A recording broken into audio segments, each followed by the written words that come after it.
Okay, FAQ number 51. Should Christians use instruments during worship? Okay, I had a dear brother in the Lord ask me this question, said maybe you could do a study on this sometime, and maybe I'll do a more detailed study at some point in the future. Maybe, maybe not, because music's not really my thing as far as I have no musical ability. I've said it before and I'll say it again. I couldn't carry a tune in a bucket, you know. I don't have any musical abilities. But this question comes up, you know, when you have Christians getting together, should there be any instruments? And look in Ephesians chapter 5, verse 19, says here, speaking to yourselves in psalms and hymns and spiritual songs, singing and making melody in your heart to the Lord. All right, so you don't really see any instruments in there. But the point is, you're actually seeing, you know, just your personal relationship. You're to, you know, singing there and things, making melody in your heart to the Lord. So it's more of your relationship to the Lord. Okay. But just because instruments are not mentioned does not mean, you know, that you shouldn't have instruments. All right. I mean, you can look all throughout the Old Testament. We're not going to go through the study here because it's a short little FAQ video. But all through the Old Testament, there's trumpets and timbrels, and you know, there's all these different instruments that are played as ways to worship the Lord.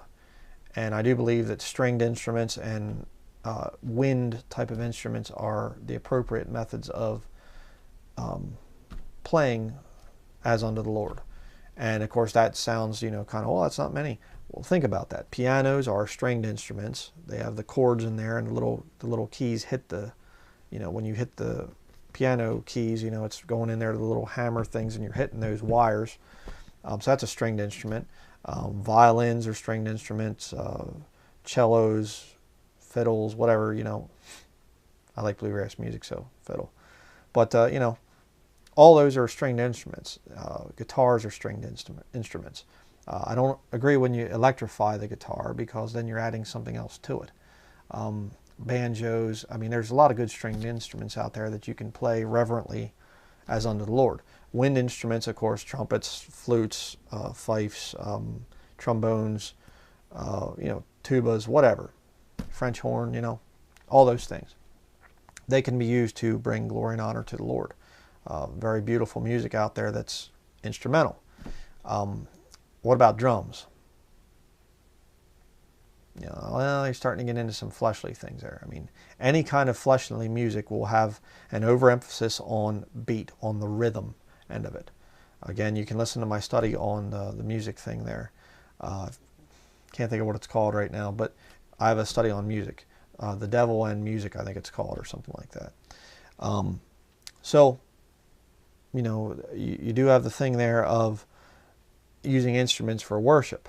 But let me show you one danger about that whole thing.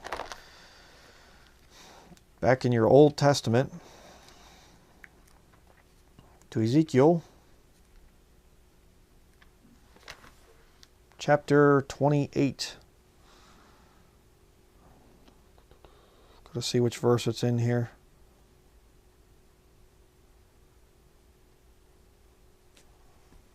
Verse 13, Ezekiel 28, verse 13. Thou hast been in Eden, the garden of God. Every precious stone was thy covering, the sardius, topaz, and the diamond, the beryl, the onyx, and the jasper, the sapphire, the emerald, and the carbuncle, and gold. The workmanship of thy tabrets and of thy pipes was prepared in thee in the day that thou wast created. Verse 14, thou art the anointed cherub that covereth. Okay, so, and it goes down through there. This is a description of Satan, Lucifer, before he fell. All right, and he is as part of his, who he is, he has musical abilities. All right, kind of an interesting thing. You say, well, can you draw that out for me? No, I have no idea what it would have looked like exactly. But Satan had musical abilities. And what did it lead to? Pride. And I'm going to tell you right now, there's a very great danger for anybody out there who gets into music and becomes very talented at it. Some of the most egotistical people that you'd ever want to meet are people that have a lot of musical abilities. I don't mean everyone. I don't mean every single person that's ever picked up an instrument is worshiping Satan or trying to be like Satan. No, no, no, no, no. I mean, there are people that are very musically talented and praise the Lord. They're humble, they're meek, everything, that's fine. But then you have some people, that get up and they're very much talented with music and things like this, and it leads to a lot of pride. And I've been in plenty of Bible buildings over the years, born and raised in them, and I've seen the special music thing, and I've seen how that gets very, very prideful many times. And you get the person that did the special music, and people come up afterwards and, oh, that was so wonderful. I never heard anything so good. Oh, well, thank you. Well, and you see that pride starting to go up.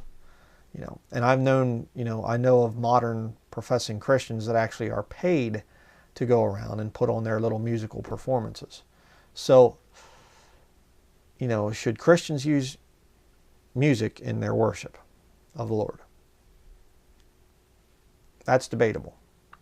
The way I see it is that the Lord created the New Testament church to be flexible. That's why there are no buildings required to worship together as Christians. And quite frankly, there are no instruments that are required either.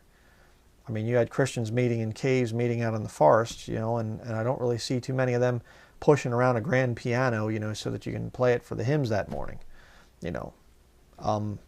If you have a small little gathering there and somebody can play the guitar, acoustic guitar or something, or you have a young lady that can play the flute and play along with the music, okay.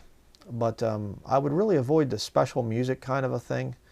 It can get kind of fleshly.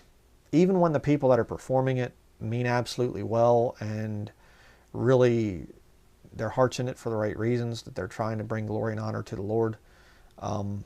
And especially when you have applause. I mean, that's just like really bad. And there's a whole lot I could say about that too. Again, FAQs, I can't get into all the fine details of this thing. Should Christians use instruments during worship? Boy, I would say that's up to the individuals. What's the spirit behind it? Are you doing the special music thing? Is there praise coming for it?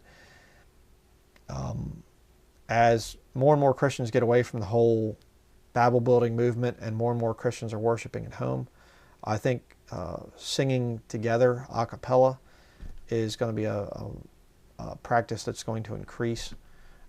I think it's a great thing. So, interesting question.